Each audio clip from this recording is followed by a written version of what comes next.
சிந்தனையாளர் சுஜீவா மணிவண்ணன் அவர்கள் யாழ்ப்பாண பல்கலைக்கழகத்தின் BA பட்டதாரி, சித்த ஆயுர்வேதமும் அக்குபஞ்சர் மருத்துவமும் இணைந்த நிபுணர். 22 வருடகால அனுபவம் வாய்ந்த இவர் கொழும்பில் 2 வைத்திய நிலையங்களை நடத்தி வருகின்றார் மற்றும் எமது மனவளக்கலையில் கடந்த 1 வருட காலமாக தொண்டாற்றி வருகின்றார். இவரது இன்றைய சிந்தனை தலைப்பு மனம் எனும் மந்திரக்கோள். மனவளக்கலையுடன் மிக நெருக்கமான தலைப்பானது. வாழ்க வளமுடன் டாக்டர் சுஜீவா அம்மா, உங்கள் சிந்தனை உரையை தொடங்கலாம்.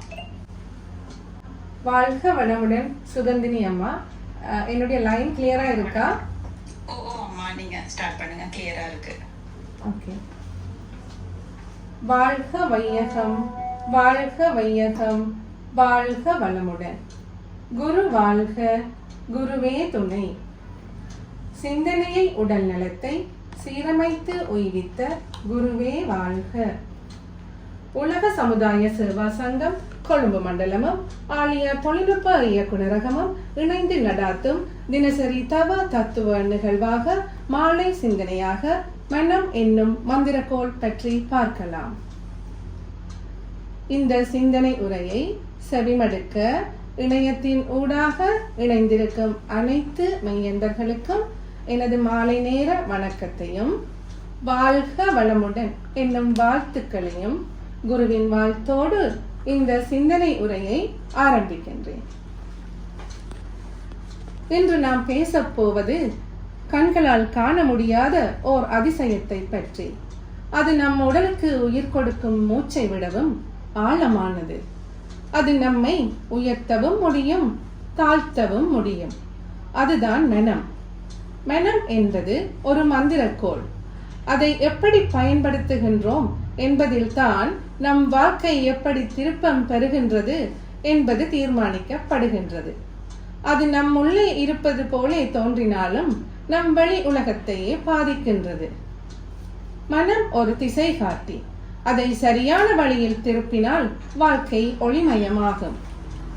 ஒருவர் நான் முடியாது என்று நினைத்தால் அவர் உண்மையிலேயே முடியாமல் போவார்.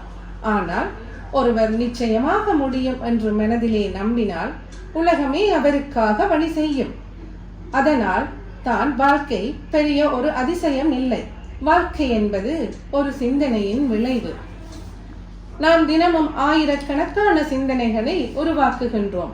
அதில் சில நமக்கு ஆற்றலாக மாறுகின்றது, சில நமக்கு அழுத்தமாக மாறுகின்றது. மனவளக்கலை நமக்கு கற்றுத் தருவது இதுவேதான். நீ சிந்திப்பதை மாற்றினால் நீ வாழ்வையே மாற்ற முடியும். மனம் என்பது ஒரு கண்ணாடி போலே. நீ அதில் எதை பிரதிபலிக்கின்றாயோ அதையே உலகம் திருப்பி காட்டும். நீ குறையை பார்த்தால் வாழ்க்கை குறையாகத்தான் தெரியும். நீ அழகை பார்த்தால் வாழ்க்கையும் அழகாகத்தான் தோன்றும். உலகம் மாற்றமடைய வேண்டியதில்லை, அதை நோக்கும் முன் மனப்பாங்கே மாற்றமடைய வேண்டும். இன்றைய மனிதன் வேகமாக ஓடுகின்றான். ஆனால் ஓடுவது மட்டும் போதாது, நிற்கவும், சிந்திக்கவும், அமைதியாக இருக்கவும் தெரிய வேண்டும். ஒரு குளம் அலை மோதிக் கொண்டிருந்தால் அதன் அடியில் இருக்கும் அழகை நாம் காண முடியாது. அதே போல கலங்கிய மனம் தெளிவை தராது. அமைதியான மனம்தான் அறிவை வெளிப்படுத்தும். அமைதியான மனம்தான் ஆரோக்கியத்தையும் உறவுகளையும் காப்பாற்றும். அதற்காக நாம் நம் மனதை நம்பிக்கையுடன் நிரப்ப வேண்டும். நம்பிக்கை என்பது மனதின் மந்திரம். நம்பிக்கை இல்லாத இடத்தில் அச்சம் பிறக்கும். நம்பிக்கை இருக்கும் இடத்தில் அதிசயம் நிகழும். ஒரு குழந்தை நடக்க கற்றுக்கொள்ளும் போது விழுகின்றது, ஆனால் மீண்டும் எழுகின்றது. ஏன் தெரியுமா?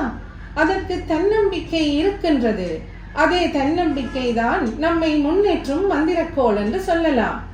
மனம் நம்பிக்கையை பெற்றால் அது எந்த சவாலையும் தாண்டி செல்லும். நம்பிக்கை இல்லாத மனம் உயிரில்லாத உடல் போலே. அதனால் தான் நாம் மனதை நேர்மறை எண்ணங்களால் நிரப்ப வேண்டும். மனம் என்னும் மந்திரக்கோள் நம் கைகளிலே இருக்கின்றது. அதை எதிர்மறைக்கு அல்ல, நேர்மறைக்கு அசைக்கவும். அதை பயத்திற்கு அல்ல, நம்பிக்கைக்கு அசைக்கவும். அதை வெறுப்புக்கு அல்ல, அன்புக்கு அசைக்கவும். அப்போதுதான் உன் வாழ்வும் ஒளிவிடும், உன் கனவுகளும் நனவாகும், உன் உலகமும் அழகாக மாறும். மனம் அமைதியானால் இந்த உலகமே அமைதியாகும். அதுவே உண்மை. அடுத்து வேதாத்ரி மகரிஷி மனம் பற்றி கூறும் கருத்துக்களை பார்ப்போம். நமக்குள் இருக்கும் ஜீவகாந்தத்தை மூளை வழியாக நாம் செலவாக்கி நடத்தும் இயக்கத்திற்கு பெயர்தான் மனம் என்று சொல்கின்றார். அதாவது பயோ மேக்னட்டிசமின் தன் மாற்றம் தான் மனம் எனப்படும். உயிர் துகள்களில் இருந்து வெளியேறுகின்ற இறை துகள்களே ஜீவகாந்தம் ஆகிய மனம் ஆகும். அப்போ இந்த ஜீவகாந்தம் ஐம்புலன்களின் வழியாக இயங்குகின்ற போது இந்த 5 உணர்வுகள் ஆகவும், மூளையின் வழியாக இயங்குகின்ற போது இந்த 5 உணர்வுகளையும் உணரக்கூடிய மனமாகவும் செயற்படுகின்றது. அடுத்து புத்தர் என்ன சொல்லி இருக்கின்றார் மனம் பற்றி என்று பார்ப்போம். அழியும் பொருள் மீது அழியா பற்றுடன் அலையும் மனமே, உன் உடலும் ஒரு நாள் அழியும் என்று அறியாயோ. இந்த உலகத்திலே எதுவுமே நிரந்தரம் இல்லை என்று நாங்கள் புரிஞ்சு எந்த ஒன்றிலையும் நாங்கள் அதிகமாக ஆசைப்படுவதை தவிர்த்து வாழ்ந்தோமாக இருந்தால் எங்களுக்கு அமைதியை தரும் என்று புத்தர் சொல்கின்றார். மேலும் இன்னொரு கருத்தையும் புத்தர் கூறியிருக்கின்றார். நீ எதை நினைக்கின்றாயோ அதுவாகவே மாறுவாய். மகிழ்ச்சியை தேடி அலையும் மனிதனுக்கு தன் கவலையை போக்கும் வழி தெரிவதில்லை. இதற்கு புத்தர் சொல்லும் தாரக மந்திரம் என்னவென்று பார்த்தோமானால், அளவுக்கு அதிகமாக நாங்கள் யோசிக்கிறது தான் எங்களது மகிழ்ச்சியற்ற தன்மைக்கு காரணம் என்று அவர் சொல்கின்றார். அப்போ வாழ்க்கையில மாற்றத்தை கொண்டு வர வேண்டும் என்று நினைப்பவர்களுக்கு புத்தர் சொல்கின்றார், உங்களோட வாழ்க்கையில நீங்கள் மாற்றத்தை கொண்டு வர வேண்டும் என்று விரும்புகின்றீர்கள் என்றால் முதலிலே உங்கள் மனதிலே மாற்றத்தை கொண்டு வாருங்கள். இதைத்தான் மனம் போல் வாழ்க்கை, எண்ணம் போல் வாழ்க்கை என்று சொல்வோம். அடுத்து மனம் என்பது ஒரு கண்ணுக்கு புலப்படாத சக்தி தானே. அப்போ அது எப்படி என்றால் கடவுளை போல எங்களால உணரத்தான் முடியுமே தவிர கடவுளை பார்க்க முடியாது. அதே போலதான் இந்த மனம் என்பது உணரத்தான் முடியும், பார்க்க முடியாது. இப்ப நாங்க சிந்தனை செய்கின்றோம், சிந்திக்கின்றோம். ஆனால் அந்த சிந்தனைகள் எப்படிப்பட்டது, எங்கிருந்து வருகின்றது என்பதை நாங்கள் அறியாமல் இருக்கின்றோம். இதனால தான் இந்த மனம் பற்றிய சிந்தனைகளை ஆன்மீக தளத்திலே வைத்து ஆராய வேண்டிய ஒரு நிலைப்பாட்டிலே நாங்கள் இருக்கின்றோம். இப்ப உதாரணமாக எங்களது மனதிலே தோன்றுகின்ற எண்ணங்கள் தான் எங்களோட உடலை இயக்குகின்றது. அப்ப அதே எண்ணங்கள் தான் எங்களோட செயலையும் கட்டுப்படுத்துகின்றது. அப்ப இந்த செயலால் எங்களுக்கு நன்மை தீமை என்ற 2 விளைவுகள் வரப்போவது தானே. அதாவது மனதில் எண்ணம், எண்ணத்தின் வழி செயல், அதன் விளைவு.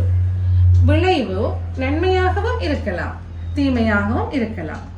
அப்போ இந்த நன்மை தீமைக்கு காரணம் யாரு? மனம்தான் காரணம். அப்போ இந்த மனம் என்பது எமது உடலை இயக்குகின்ற ஒரு இயக்கியாக செயற்படுகின்றது. ஆதலால் அந்த இயக்கியை சரியாக இயக்க தெரிந்தவனுக்கு வாழ்க்கையில் அனைத்தும் வெற்றிகரமாக அமைகின்றது. சரியாக இயக்க தெரியாதவர்களுக்கு வாழ்விலே தோல்விகளையும் துன்பங்களையும் சந்திக்க நேரிடுகின்றது. இதை எப்படி இயக்கலாம்? எப்படி வெற்றிகரமாக வாழ்க்கையை நாங்கள் அமைத்துக் கொள்ளலாம்? மனம் எப்படி மந்திர கோளாக செயற்பட போகின்றது என்பது பற்றி நாங்கள் இனி பார்க்கலாம். மனதிலே தோன்றுகின்ற எண்ணங்கள் தான் எமது வெற்றிக்கோ புகழுக்கோ எல்லாவற்றுக்கும் காரணம். நமது வெற்றி, தோல்வி, உயர்வு, தாழ்வு அனைத்திற்குமே நாம் தான் காரணம். நாம் தான் அனைத்தையும் நிர்ணயிக்கின்றோம். நம் மனதுதான் அனைத்தையும் தீர்மானிக்கின்றது. அப்போ மனதை செம்மைப்படுத்துவதன் மூலமாக, எமது எண்ணங்களை மாற்றியமைப்பதன் மூலமாக எமது வாழ்க்கையை மொத்தமாக நாங்கள் மாற்றியமைக்கலாம். இந்த எண்ணங்களை மாற்றி அமைத்துக் கொண்டு வரும்போது வாழ்க்கையிலே உயர்ந்த இடத்தினை நோக்கி நாங்கள் பிரயாணம் செய்ய முடியும். இதைத்தான் அகத்தியர் அழகான பாடல் வரிகளிலே, மனமது செம்மையானால் மந்திரம் ஜபிக்க வேண்டாம், மனமது செம்மையானால் வாயுவை உயர்த்த வேண்டாம், மனமது செம்மையானால் வாசியை நிறுத்த வேண்டாம், மனமது செம்மையானால் மந்திரம் செம்மையாமே.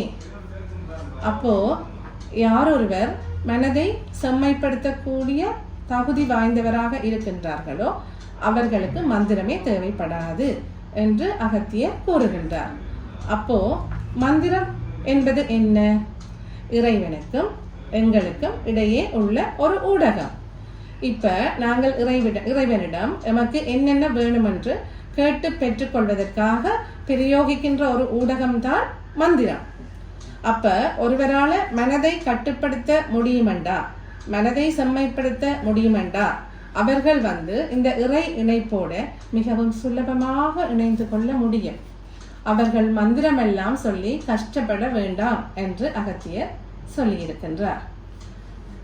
அடுத்து இடைக்காட்டு சித்தர் இது பற்றி என்ன கூறியிருக்கின்றார் என்று பார்த்தோமாயின், மனம் என்னும் மாடு அடங்கினில் தாண்டவக்கோனே, முக்தி வாய்ந்ததென்று எண்ணேடா தாண்டவக்கோனே. யாரொருவர் மனதை கட்டுப்படுத்தக்கூடிய திறன் பெற்றவராக இருக்கின்றாரோ அவருக்கு முக்தி என்பது மிக மிக சுலபமான ஒரு விடயமாக கிடைத்துவிடும் என்று கூறுகின்றார். அடுத்து மனமானது பஞ்ச தன் மாத்திரைகளை உணர்வதற்காகத்தானே உருவானது. அப்ப இந்த உணர்வுகளால உந்தப்பட்டு வாழ்வின் மனதையே அலைய விட்டு துன்பங்களையே எங்களுக்குள்ள நாங்க நிரப்பிக்கொண்டே இருக்கிறோம். அப்ப மனிதனிடம் உள்ள களங்கங்களை போக்கவும் பதிவுகளின் வெளிப்பாடாக வருகின்ற எண்ணங்களை நேர்மறை எண்ணங்களாக மாற்றுவதற்கும் மனதை பக்குவப்படுத்த வேண்டும் என்கின்றார் வேதாத்ரி மகரிஷி. மனித மனதை பற்றி மனிதர் அறியாமல் மயக்குகிறார், உண்மை எங்கு காணும் என்கிறார் வேதாத்ரி மகரிஷி. அதாவது நாம் நமது மனதை அறியாத வரைக்கும் எங்களுக்கு எல்லாமே துன்பமாகத்தான் இருக்கும். ஆனா எங்களோட மனதை நாங்க அறிகின்ற போது வாழ்க்கையின் அர்த்தம் எங்களுக்கு புரிஞ்சுவிடும். இதற்கு மனதை பக்குவப்படுத்தல் வேண்டும். அப்போ மனதை பக்குவப்படுத்த வேண்டுமென்றால் மனப்பக்குவம் எந்த ஒருவருக்கும் ஒரே நாளில் கிடைத்து விடுமா? இல்லைத்தானே, யாருக்குமே ஒரே நாளில் கிடைக்காது. அப்போ நாங்கள் அந்த மனதை தினம் தினம் பண்படுத்தி கொண்டு வர வேண்டும், தினம் தினம் அகத்தாய்வு செய்து பழக வேண்டும். அப்போ ஒருவருக்கு மனப்பக்குவம் வேண்டுமாக இருந்தால் அந்த மனதை முதலில் தூய்மைப்படுத்தல் வேண்டும், அடுத்து அந்த மனதை செம்மைப்படுத்தல் வேண்டும், அடுத்து அந்த மனதை வலிமைப்படுத்தல் வேண்டும். இந்த மூன்றையும் நீங்கள் செய்து கொண்டு வருவீர்களாக இருந்தால் இயல்பாகவே அங்கு மனப்பக்குவம் என்ற ஒன்று வந்துவிடும். ஆகவே இந்த மூன்றையும் பற்றி நாங்கள் இப்போ பார்க்கலாம். முதலாவதாக மனதை எவ்வாறு தூய்மைப்படுத்துவது என்பதை பற்றி பார்ப்போம். அப்ப எங்களோட மனதை எப்பவும் தூய்மையாக வச்சிருக்க வேண்டும் என்றால் முதல்ல நாங்க சுய தற்சோதனை செய்து கொண்டு வர வேண்டும். அப்ப சுய தற்சோதனை என்று சொன்னா என்ன செய்ய வேணும்? எப்பவும் எங்களுடைய குறைகளை எல்லாம் நாங்கள் ஒத்துக்கொள்ள பழக வேணும், குறைகளை திருத்த பழக வேணும். இப்போ எங்கள்கிட்ட என்ன குறை இருக்கு என்பதை நாங்களே கண்டறிந்து அதை ஒத்துக்கொள்ளவோ திருத்தவோ பழகி கொண்டு வர வேண்டும். அப்படி என்றால் நாங்கள் ஒவ்வொரு நாளும் அகத்தாய்வு பண்ண வேண்டும். அகத்தாய்வு தினம் பண்ணி நாங்கள் என்ன பிழை விடுகின்றோம், என்ன சரியாக செய்கின்றோம் என்று பார்த்து அதை ஒழுங்காக கடைபிடித்து கொண்டு வந்தோமாக இருந்தால் எங்களுடைய மனது தூய்மை அடையும். அப்படி தூய்மை அடைகின்ற மனது எப்படியான தூய்மையாக இருக்க வேண்டுமாயின் ஒரு தங்கத்துக்கு நிகரான தூய்மையாக எங்களுடைய மனம் தூய்மை பெற வேண்டும். 22 கேரட் தங்கம் போல் அல்ல, 24 கேரட் தங்கம் போல் உங்கள் மனம் ஜொலிக்க வேண்டும். நான் ஏன் இப்படி கூறுகின்றேன் என்றால் 22 கேரட் தங்கத்தில் கூட சிறிது வெள்ளி சிறிது செம்பு என்று கலப்பிலே உள்ளது. ஆகவே இந்த சிந்தனையுரையை கேட்டுக்கொண்டிருக்கின்ற நீங்கள் எல்லோருமே இன்றிலிருந்து அப்பழுக்கற்ற தூய்மையான தங்கம் போலே உங்கள் மனதை தூய்மையாக நீங்கள் வைத்திருப்பீர்களாயின் அந்த இறைவனே உங்களை தேடி வருவார், உங்களை நாடி வருவார். நீங்கள் இறைவனை தேடி கோயிலுக்கு செல்ல வேண்டிய அவசியமில்லை, அவரே உங்கள் இருப்பிடம் தேடி வருவார் என்று இதை நான் சொல்லவில்லை, முத்தமிழ் வித்தகராகிய சுவாமி விபுலானந்த அடிகளே கூறியிருக்கின்றார். ஈசன் உவக்கும் இன்மலர்கள் என்ற பாடல் தொகுப்பிலே இறைவனுக்கு பிடித்த 3 மலர்கள் பற்றி கூறியிருக்கின்றார். இப்போ அதில ஒரு மலரை பற்றி நான் உங்களுக்கு சொல்றேன். வெள்ளை நிற மல்லிகையோ வேறெந்த மாமலரோ வள்ளல் அடி இணைக்கி வாய்த்த மலர் எதுவோ, வெள்ளை நிற பூவும் அல்ல வேறெந்த மலரும் அல்ல, உள்ள கமலமடி உத்தமனார் வேண்டுவது. மனதின் தூய்மையை பற்றி சொல்வதற்கு இதைவிட வேறொரு பாடல் தேவைப்படாது என நினைக்கின்றேன். நேற்றைய தினம் இந்த பாடலுக்கு எனக்கு இன்னும் ஒரு பொருள் விளக்கம் கிடைத்தது. சிந்தனை உரைக்காக நான் என்னை தயார்படுத்தி கொண்டிருந்த நேரம் என்னுடைய மகன் வந்து கிரேட் 7 படிக்கின்றார். அவருக்கு வயது 12. இந்த பாடலை தனக்கு தெரியும் என்று சொன்னார். அப்போ உங்களுக்கு எப்படி தெரியும் என்று நான் கேட்க, பாட புத்தகத்தில் உள்ளது என்று சொன்னார். அப்போ எனக்கு பொருள் விளக்கம் சொல்லுங்க பார்ப்போம் என்று நான் கேட்டேன். அவர் தந்த விளக்கம் எனக்கு மிகவும் ஆச்சரியத்தையும் திகைப்பையும் தந்தது. அவர் சொன்ன விளக்கத்தையும் நான் இப்போ உங்களுக்கு சொல்கின்றேன். வெள்ளை நிற மல்லிகையோ, நறுமணம் மிக்க மல்லிகை போன்ற மலர்களை இறைவனுக்கு பிடிக்காதாம். வேறெந்த மாமலரோ, பெரிய பூக்களையும் இறைவனுக்கு பிடிக்காதாம். உள்ள கமலமடி உத்தமனார் வேண்டுவது. தாமரைப்பூ போலே யாருடைய மனம் பெரிய அளவிலே பரந்து விரிந்து இருக்குமோ அவர்களுடைய மனதைத்தான் இறைவனுக்கு பிடிக்கும் என்று மகன் கூறினார். இதோடு மட்டும் நிப்பாட்டாமல் இன்னும் ஒரு கருத்தையும் எனக்கு சொன்னார்.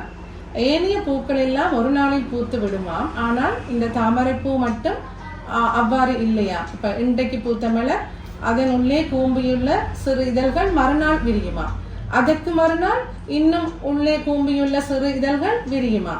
இவ்வாறு நாளுக்கு நாள் அந்த தாமரைப்பூ விரிவடைவது போலே எங்களுடைய மனமும் நாளுக்கு நாள் விரிவடைய வேண்டும் என்று எனக்கு சொன்னார். அப்போ இப்பாடலுக்கு நான் படித்தது மனதின் தூய்மை பற்றி, எனது மகன் படிப்பித்தது மனதின் விரிவு பற்றி. அப்ப நான் சொன்னேன் அவர்கிட்ட, உங்களோட டீச்சர் உங்களுக்கு நல்ல அழகா இந்த பாட்டுக்கு பொருள் சொல்லி தந்திருக்கிறான்னு. அதற்கு அவர் சொன்னார், டீச்சர் சொல்லித்தரல அம்மா, நான் எனக்கு விளங்கி கொண்டதைத்தான் நான் உங்களுக்கு சொல்லி இருக்கின்றேன் என்று சொன்னார். அடுத்து மனதின் செம்மை பற்றி பார்ப்போம். மனதை முடிந்தவரை எண்ண அலைச்சுழல் குறைந்த நிலையிலே வைத்திருக்க பழக வேண்டும். தேவையற்ற எண்ணங்கள் எண்ணுவதை நாங்கள் குறைத்துக் கொள்ள வேண்டும்.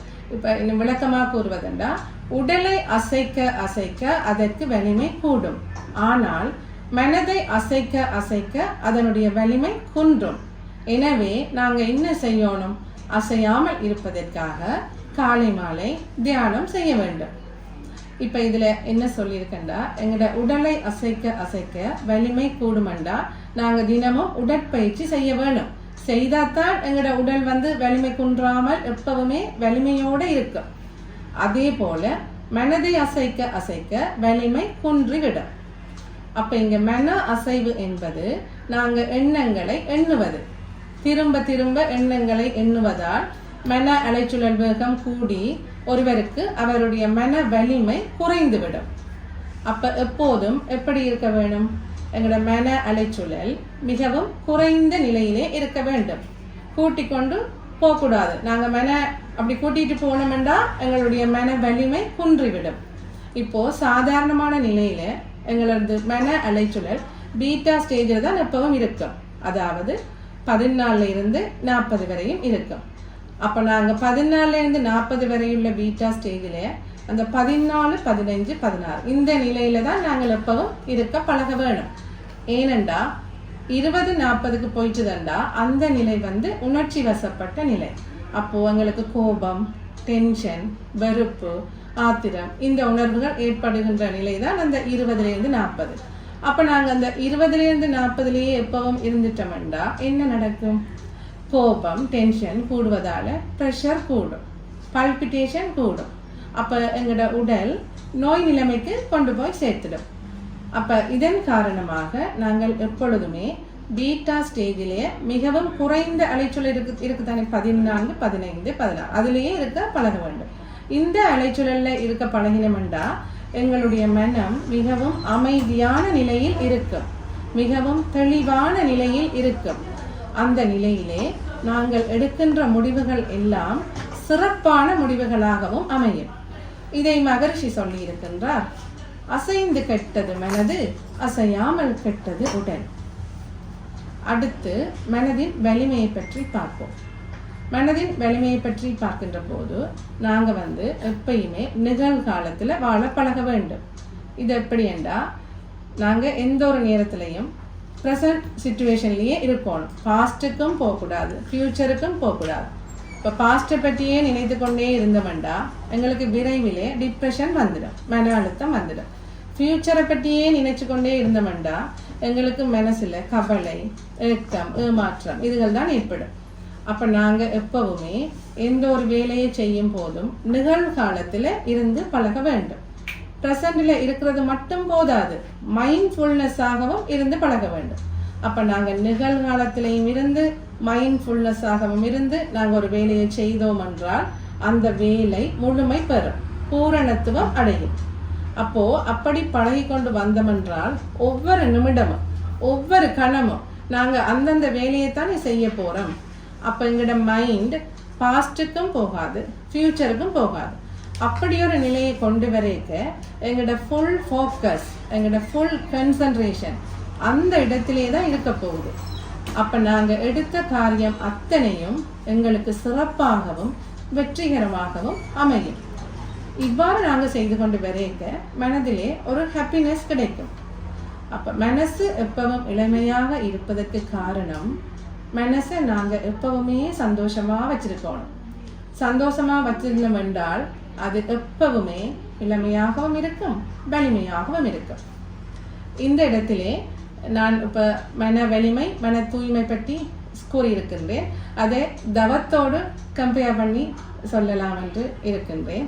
இப்போ உங்களுக்கு மன தூய்மை, மன வலிமை இரண்டும் வேண்டுமாக இருந்தால் நீங்கள் இன்றிலிருந்து துரியதவம் செய்து கொண்டு வந்தீர்களாக இருந்தால் உங்களுக்கு நிச்சயம் மன தூய்மையும் மன வலிமையும் கிட்டும். அது எப்படி என்ற விளக்கத்தையும் கூறுகின்றேன்.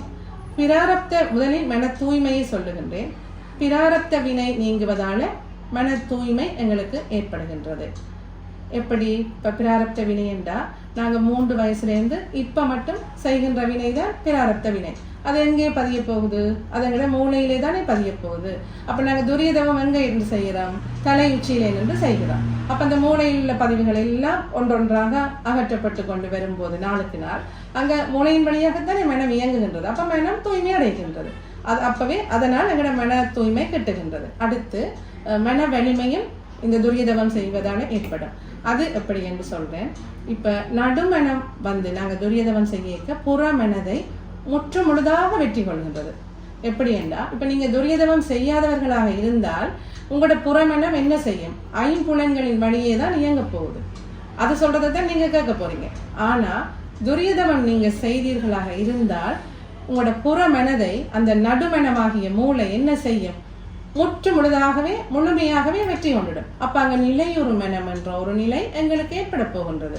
அப்ப அந்த நடுமனத்தின் மூளையின் கண்ட்ரோல்ல புறமனம் வந்துடுது. அதனால மன வலிமை எங்களுக்கு ஏற்படுகின்றது. அடுத்து மன விரிவு உங்களுக்கு தேவையாக இருந்தால், மன விரிவு வேணுமென்றால் நீங்க துரியாதீத தவம், 9 மைய தவம், மற்றது இறைநிலை தவம், இந்த 3ம் செய்தீர்களாக இருந்தால் மன விரிவு உங்களுக்கு ஏற்படும். அடுத்து மனம் என்பது காந்தம் என்று மகரிஷி சொல்லி இருக்கின்றார் தானே. அப்ப அந்த காந்தத்தை சும்மா வச்சிருக்க கூடாது. அந்த காந்தத்தின் தரம் உயர்ந்தாதான் மனதின் தரமும் உயரும்.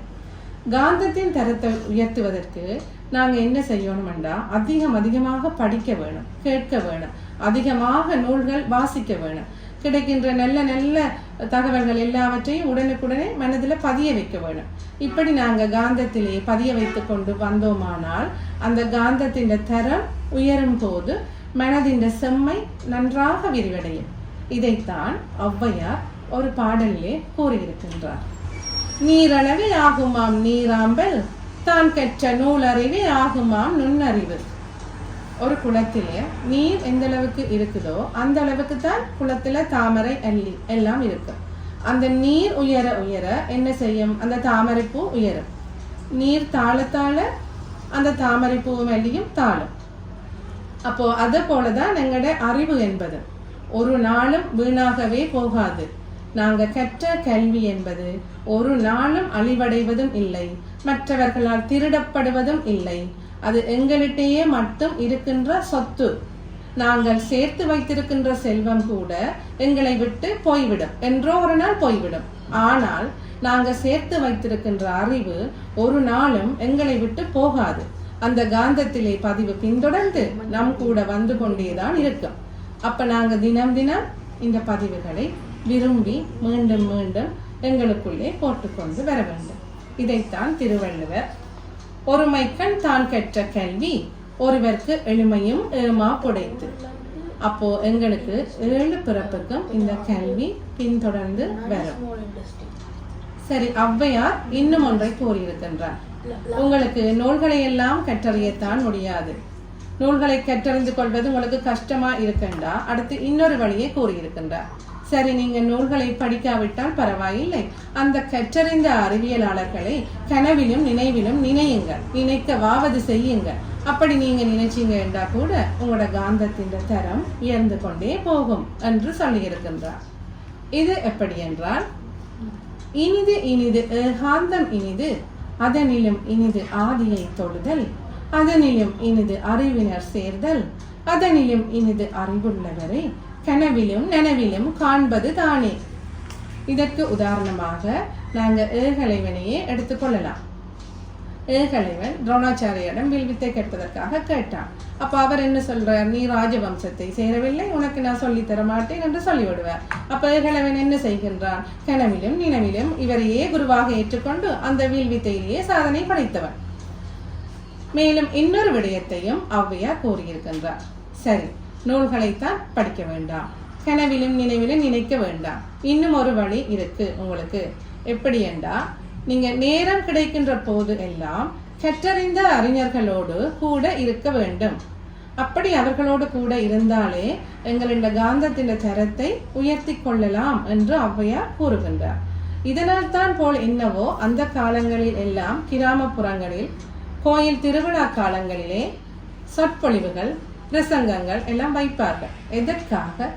படிக்காத பாமர மக்களும் கற்றறிந்த புலமைத்துவம் வாய்ந்த அறிஞர்களின் பேச்சுக்களை கேட்பதன் மூலமாக அவர்களது காந்தத்தின் தரத்தை உயர்த்தி கொள்வதற்காகத்தான் அந்த காலத்தில் இப்படியெல்லாம் செய்து வந்தார்கள் போலும். இதை ஔவையார் கூறியிருக்கின்றார். நல்லாரை காண்பதும் நன்றே, நலம் மிக்க நல்லார் சொல் கேட்பதும் நன்றே, நல்லார் குணங்கள் உரைப்பதும் நன்றே, அவரோடு இணங்கி இருப்பதும் நன்றே. அடுத்து இந்த காந்தத்திலே நான் பதிவுகளை போட்டுக்கொண்டு வாரம் தானே. இந்த பதிவுகளை போட்டா மட்டும் போதாது. நாங்க போடுகின்ற பதிவுகள் எப்பொழுதும் நேர்மறையான பதிவுகளாக அதிகம் இருத்தல் வேண்டும். அதாவது பாசிட்டிவ் தாட்ஸை நாங்க எப்பவும் எண்ணிக்கொண்டிருக்க பழக வேண்டும். நெகட்டிவ் தாட்ஸை போட்டுட்டோம்டா நெகட்டிவான விளைவுகளைத்தான் தந்துடும். அப்போ நாங்கள் எப்பவுமே நேர்மறையான சிந்தனைகளை உள்ளவர்களாக இருக்க வேண்டும். இதை மகரிஷி மிகவும் அழகான பாடல் வரிகள் மூலமாக தெளிவாக கூறியுள்ளார். எப்பொருளை எச்செயலை எக்குணத்தை எவ்வுயிரை ஒருவன் அடிக்கடி நினைத்தாலும் அப்பொருளின் தன்மையதாய் நினைப்போராற்றல் அறிவினிலும் உடலினிலும் மாற்றம் காணும். நாம் எதை நினைக்கின்றோமோ அதுவாகவே மாறுகின்றோம். அப்போ எந்த பதிவுகளை நாங்கள் அதிகமாக போட்டுக்கொண்டு வர்றோமோ எங்களோட மனதில அதைத்தான் மனம் உள்வாங்க போகிறது. அப்ப என்ன செய்யணும்? நாங்க பாசிட்டிவ் தாட்ஸை அதிகமாக போட பழகினோம்னா எங்களோட மனது தூய்மை அடையும், மனம் விரிவடையும், மேலும் மேலும் உயர்வடைந்து கொண்டே செல்லும். அடுத்து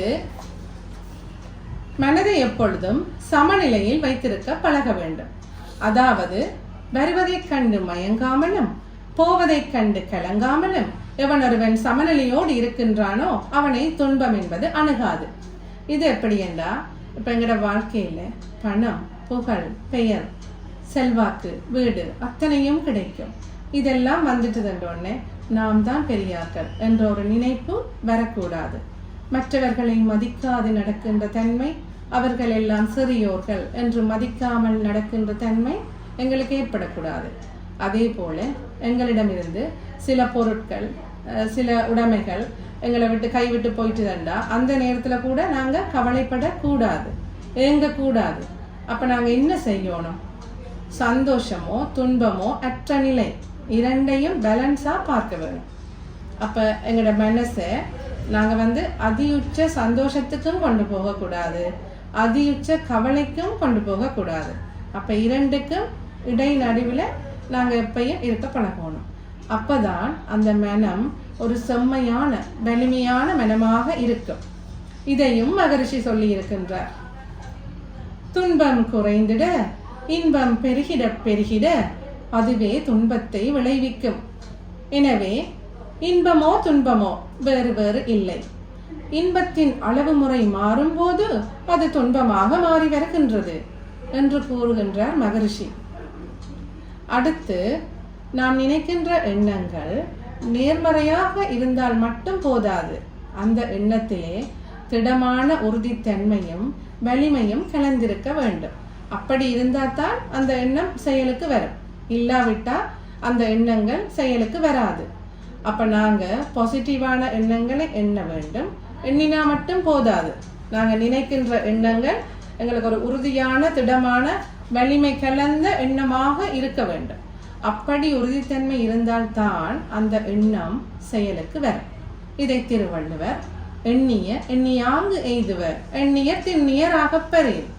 எண்ணியதை எண்ணியவாறு எய்த முடியும். உன்னுள்ளத்திலே எண்ணத்திலே உறுதியும் ஒழுங்கும் இருந்தால் என்று கூறுகின்றார். அப்ப என்ன செய்யணும்? ஒரே எண்ணமாக இருக்க வேணும், ஒரே நினைவாக இருக்க வேணும். அதில உறுதியும் வலிமையும் கொண்டிருந்தோம் என்றால் எங்களுக்கு சக்சஸ் கிடைக்கும். அத்தோடு மட்டுமல்ல, இந்த எண்ணத்துல உறுதியும் ஒழுங்கும் இருந்தால் மட்டும் போதாது, விடாமுயற்சியும் இங்கு தேவைப்படுகின்றது.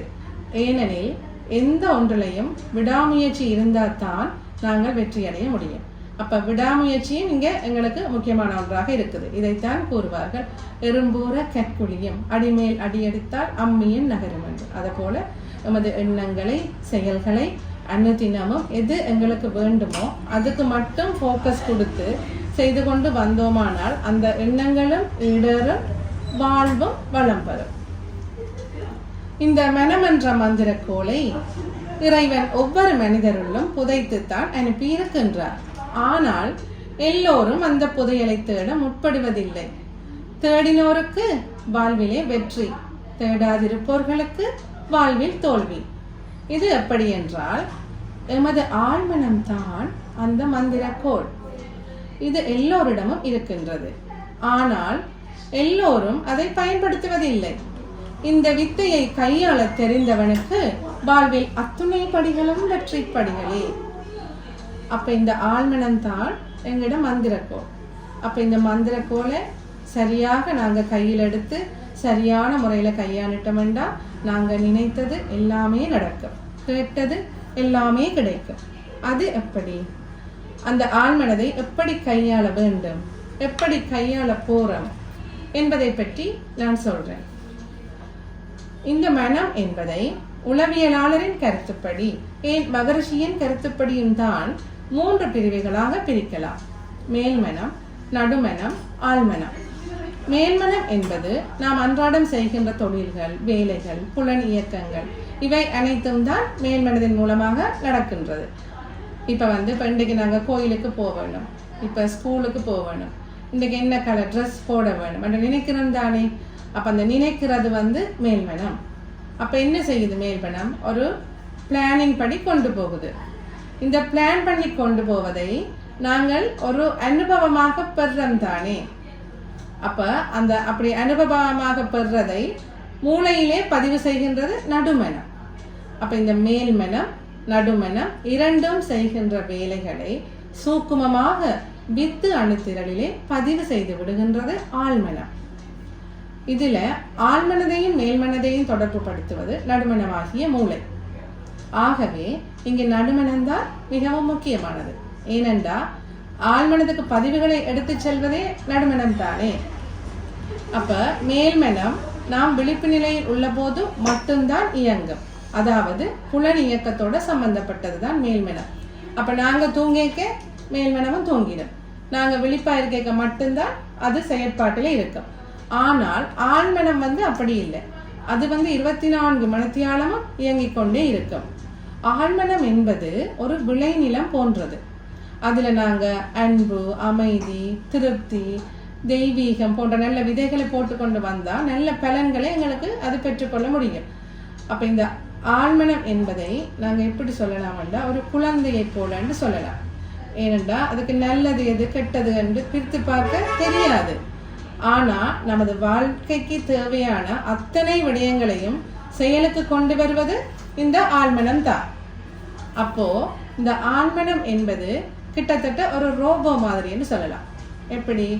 இப்ப நாங்க எந்த ஒரு வேலையை கொடுத்தாலும் அது 100% சக்சஸா எங்களுக்கு நடத்தி கொடுக்கும். ஆனா அதுக்கு உணர்ச்சி இல்லை, எண்ணம் இல்லை. சொன்ன வேலையை சரியா நடத்தி கொடுக்குற ஒரு வேலைக்காரன் மாதிரி செய்யும். ஆனால் மேல்மனம் அப்படி இல்லை. மேல்மனதுல தான் போட்டி, பொறாமை, வஞ்சம் போன்ற எல்லா கெட்ட குணங்களும் நல்ல குணங்களும் கலந்து இருக்கு. அத்தோட இந்த மேல்மனத்துக்கு தான் புத்தி இருக்கு. இதுதான் எல்லாவற்றையும் பிரித்து ஆராய்ந்து அறிகின்ற வல்லமையை கொண்டது. எனவே மேல்மனதில் உள்ள குப்பைகளை நாம் தினமும் அகத்தாய்வு செய்வதன் மூலம் அகற்றிக்கொண்டே வர வேண்டும். இப்படி செஞ்சு கொண்டு வந்தவண்டா நமது மேல்மனம் அந்த நல்ல பதிவுகளை, நல்ல எண்ணங்களை ஃபில்டர் பண்ணி ஆழ்மனசுக்கு அனுப்பி வைக்கும். அப்ப நாங்க விரும்பியதை அடைய ஒரே வழி எங்களோட எண்ணங்களை சீர் செய்வது தான். அத்தோடு அந்த எண்ணங்களுக்கு உருவம் கொடுப்பதும் தான். ஏன்? ஆழ்மனதுக்கு வார்த்தைகள் தெரியாது, நல்லது கெட்டது எதென்று பிரிச்சு பார்க்க தெரியாது. அப்ப நாங்க எண்ணத்தை வலிமைப்படுத்துவது தான் ஆழ்மனதை வசியப்படுத்துறதுக்கு எங்களுக்கு ஒரே ஒரு வழி. ஓர் எண்ணத்தை மனதிலே விதைத்து அதை அனுதினமும் நினைத்து அந்த எண்ணத்தை நம் ஐம்புலன்களாலும் உணர்ந்து வாழ்ந்தால் அந்த எண்ணம் வண்ணமாவது திண்ணம். இந்த கருத்தை தான் doctor Joseph Murphy the power of your subconscious mind என்ற புத்தகத்திலே விரிவாக கூறியிருக்கின்றார். அதாவது எமது எண்ணங்களை நாங்கள் காட்சிப்படுத்தி பார்க்க வேண்டும். இப்போ எங்களுக்கு என்ன தேவை என்பதை நாங்கள் நடந்து முடிஞ்ச மாதிரி கற்பனை செய்து பார்த்தோம்டா அது கண்டிப்பாக எங்களோட வாழ்க்கையில் நடந்தே தீரும் என்று சொல்கின்றார். அடுத்து இன்னொரு கருத்தை சொல்லி இருக்கின்றார். செல்ஃப் டாக் செய்ய சொல்லி சொல்கின்றார். அடுத்து ஓட்டோ சஜஷன் மூலம், அதாவது சுய தற்கருத்தேற்றம் மூலம் இப்போ நாங்கள் ஒரு எண்ணத்தை திரும்ப திரும்ப திரும்ப கூறுவதன் மூலம் அதை ஆழ்மனதிலே பதிய வைக்க முடியும் என்று சொல்கின்றார். அடுத்து இந்த ஆழ்மனதை எப்படி வெற்றிகரமாக இயக்குவது என்பது பற்றி நான் இப்போ உங்களுக்கு 3 யுக்திகளை சொல்றேன். ஆழ்மனம் விழிப்பாக உள்ள சந்தர்ப்பங்கள் 3. அந்த 3 நிலைகளின் போது நமக்கு வேண்டியவற்றை நாம் ஆழ்மனதில் பதிய வைக்க முடியும். மேல்மனம் தூங்கும் போது ஆழ்மனம் மிகவும் உன்னிப்பாக விடயங்களை கவனிக்கும். எனவே அந்த தருணத்துல எங்களுக்கு தேவையான எண்ணங்களை நாங்க பதிவிட்டுட்டோம் வேண்டாம், அது நிச்சயமா செயலுக்கு வரும். 100% செயலுக்கு வரும். அதுல முதலாவது சொல்றேன், தியானம் செய்து முதல் 15 நிமிடங்களுக்கு பின்னர், அதாவது நாங்க தியானத்தை பூர்த்தி செய்கின்ற போது வருகின்ற நிலை. அந்த நேரத்துல நாங்கள் எங்களுக்கு என்னென்ன வேணுமென்று எங்களுடைய வேண்டுதல்களை வைப்போமாக இருந்தால் அது அல்பா ஸ்டேஜில் தான் மனம் இருக்க போகுது. அப்ப எண்ணமற்ற நிலையில இருக்க போகுது. அப்ப அந்த நிலையில நாங்க கொடுக்கின்ற விடயங்கள் எங்களுக்கு செயற்பாட்டில் வரும். இரண்டாவதாக, தூக்கத்துக்கு செல்வதற்கு முன்னமுள்ள சில நிமிடங்கள், அந்த தூக்கத்துக்கு செல்வதற்கு முன்னமுள்ள சில நிமிடங்களையும் எங்களுடைய மனம் என்ன செய்ய வேண்டாம், ஐம்புலன்களும் அங்கே அடங்க போகிறது. அப்ப ஐம்புலன்களும் அடங்கி கொண்டு வருகின்ற போது அங்கேயும் என்ன நடக்க போகுது, ஒரு அல்பா ஸ்டேஜ் எங்களுக்கு வருகின்றது. அப்ப அந்த அல்பா ஸ்டேஜ் வருகின்றபடியால் அங்கேயும் நாங்கள் எண்ணுகின்ற எண்ணங்கள் ஆழ்மனதுக்கு கட்டாயம் போகும். அதே போலதான் மூன்றாவது, தூக்கத்திலிருந்து நாங்கள் அதிகாலை கண் விழிக்கின்றோம் தானே, அந்த கண் விழித்த முதலுள்ள சில நிமிடங்கள். அப்ப தூக்கத்திலிருந்து நாங்கள் கண் விழித்த உடனேயே எங்களுக்கு ஐம்புலன்களும் இயக்கம் பெறுமா? இல்லை, உடனேயே இயக்கம் பெறாது தானே.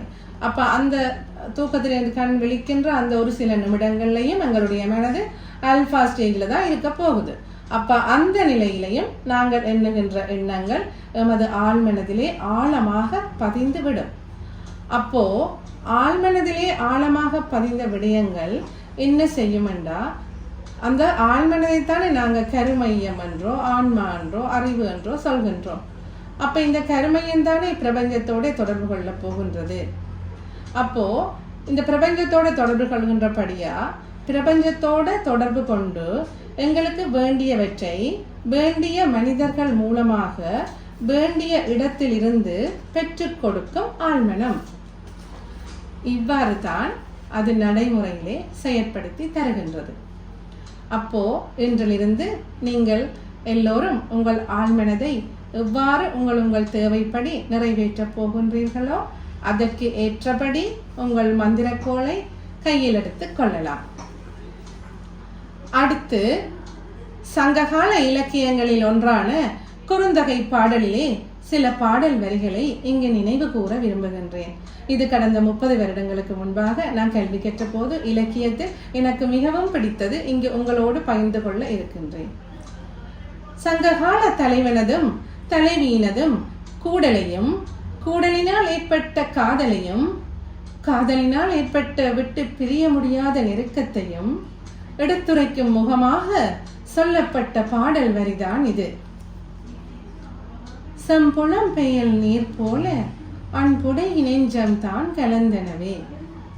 இதற்கு அமையவே இங்கு இத்தலத்திலே விண்ணாகி உருவெடுத்து வந்த உயிரும் பஞ்சபூத கூட்டு கலவையாக கலந்து செய்யப்பட்ட உடலும் செம்மண் மீது விழுந்த மழை நீரை எவ்வாறு வேறு பிரிக்க முடியாது உள்ளதோ அதே போல இந்த உடலையும் இந்த உயிரையும் உயிரின் படற்கையாகிய மனதையும் ஒன்றிலிருந்து ஒன்று எம்மால் வேறு பிரிக்க முடியாது மிகவும் தனித்துவமாக தொழிற்படுகின்றது. இது எப்படி என்றால், மழை நீர் வானத்திலே இருக்கு, செம்மண் பூமியிலே இருக்கு, இரண்டும் ஒன்றோடொன்று எட்ட முடியாத தொலைவிலே இருக்கின்றது. ஆனால் அப்படி இருந்து அந்த மழை நீர் இந்த செம்மண்ணோடு பட்டு கலந்த பிறகு அந்த மழை நீரை எங்களால அந்த செம்மண்ணிலிருந்து வேறு பிரித்து எடுக்க முடியாது உள்ளது. எப்படி?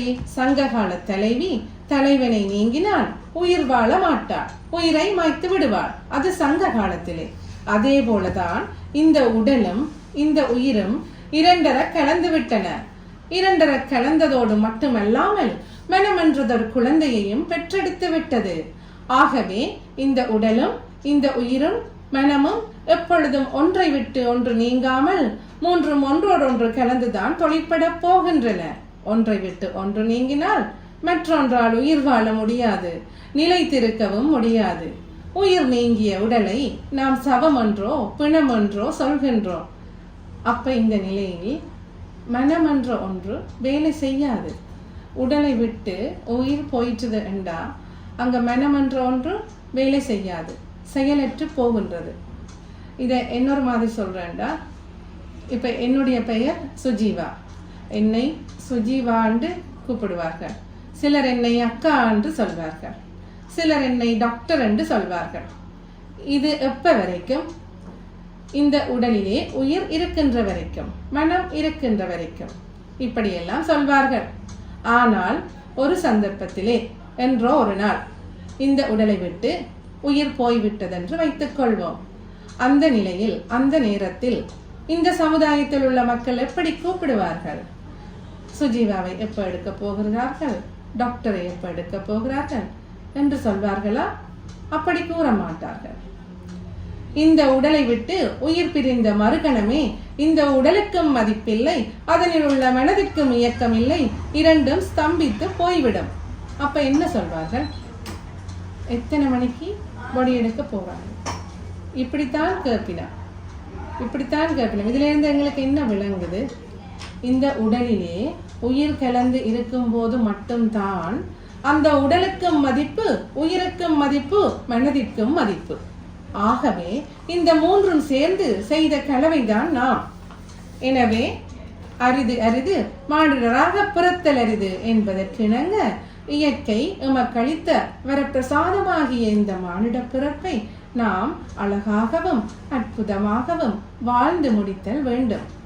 எனவே மனவளக்கலையில் கிடைக்கும் அமுதங்களாகிய உடலை இயக்க உடற்பயிற்சியும், உயிரை இயக்க காயகல்ப பயிற்சியும், மனதை இயக்க தினந்தோறும் அகத்தவமும் செய்து கொண்டு வந்தோமானால் கிடைத்தற்கரிய மானிட பிறப்பை பெற்றதன் பயனை நாம் முழுமையாக அனுபவித்து எண்ணிய எண்ணங்கள் அத்தனையும் நிறைவேற்றி 16 செல்வங்களையும் பெற்று பல்லாண்டு காலம் சிறப்பாக வாழ முடியும் என்று கூறி இதுவரை நேரமும் எனது உரையை அமைதியாக கேட்டுக்கொண்டிருந்த அனைத்து உள்ளங்களுக்கும் எனது மனமார்ந்த நன்றிகளை தெரிவித்துக் கொண்டு இன்று சிந்தனையுரை ஆற்றுவதற்கு எனக்கு வாய்ப்பளித்த நல்ல உள்ளங்களுக்கும் நன்றிகளை தெரிவித்துக் கொண்டு விடை பெறுகின்றேன்.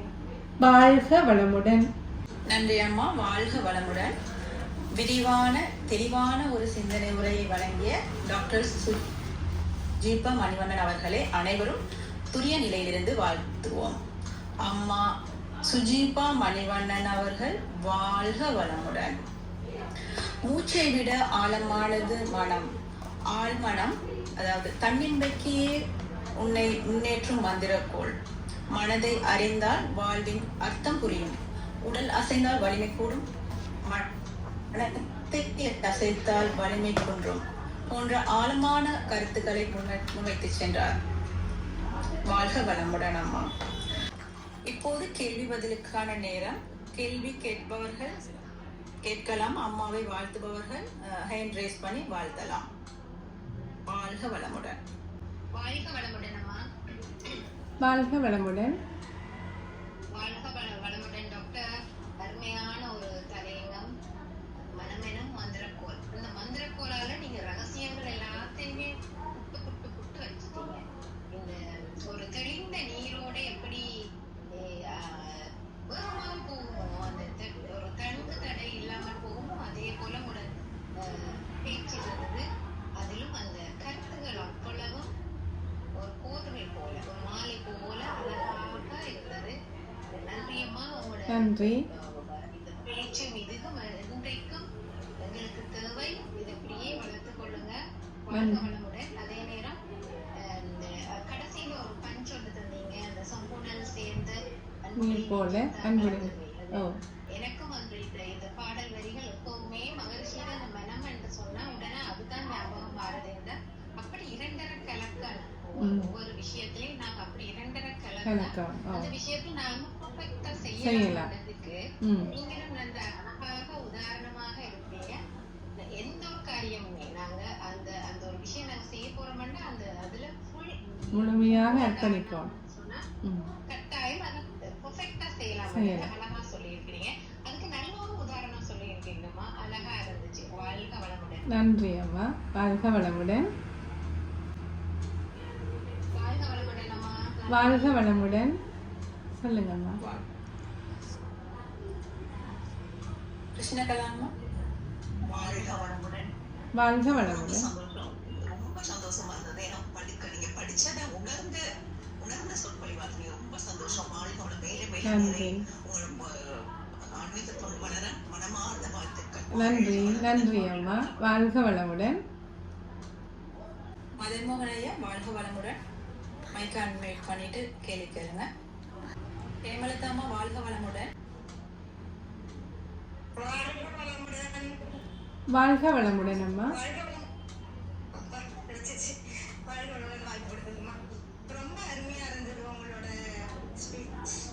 நன்றி அம்மா.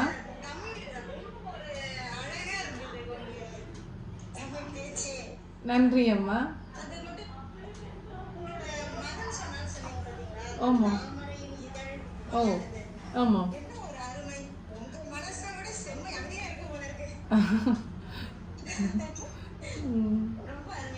நன்றி அம்மா. நன்றி. வாழ்க வளமுடன் அம்மா. நன்றிம்மா. மதன்மோகன் ஐயா வாழ்க வளமுடன். அன்மியூட் ஆயிடுச்சுமா. வாழ்க நன்றிம்மா. வாழ்க வளமுடன். வாழ்க வளமுடன் ஐயா. நன்றி ஐயா.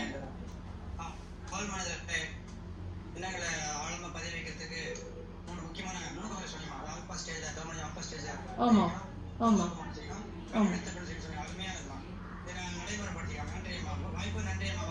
வாழ்க வளமுடன் ஐயா. நன்றி ஐயா. கணேசன் ஐயா வாழ்க வளமுடன்.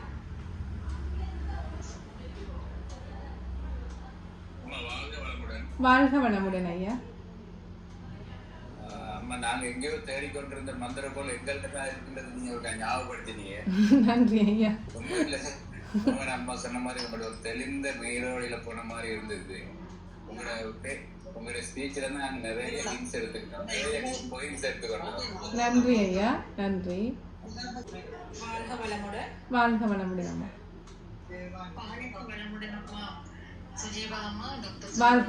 வாழ்க வளமுடன் அம்மா. மிகவும் சிறப்பாக இருந்தது உங்களுடைய உரை. நன்றி அம்மா. நீங்கள் உங்கள் தொண்டையும் தொடர வேண்டும். வேதாத்திரியத்தை நிறைய கற்றீர்கள். அதோட எல்லா விதமான திருவள்ளுவர் ஔவையார் என்ற எல்லாருடைய கருத்துக்களையும் சிறப்பாக சொன்னீர்கள் அம்மா. உங்களுடைய தொண்டு சிறக்க வேண்டும். வாழ்க வளமுடன். வாழ்க வளமுடன். நன்றி அம்மா. நன்றி. உலக நல வாழ்த்துடன் இன்றைய நிகழ்ச்சிகளை நிறைவு செய்து கொள்ளலாம். வாழ்க வையகம், வாழ்க வையகம், வாழ்க வளமுடன்.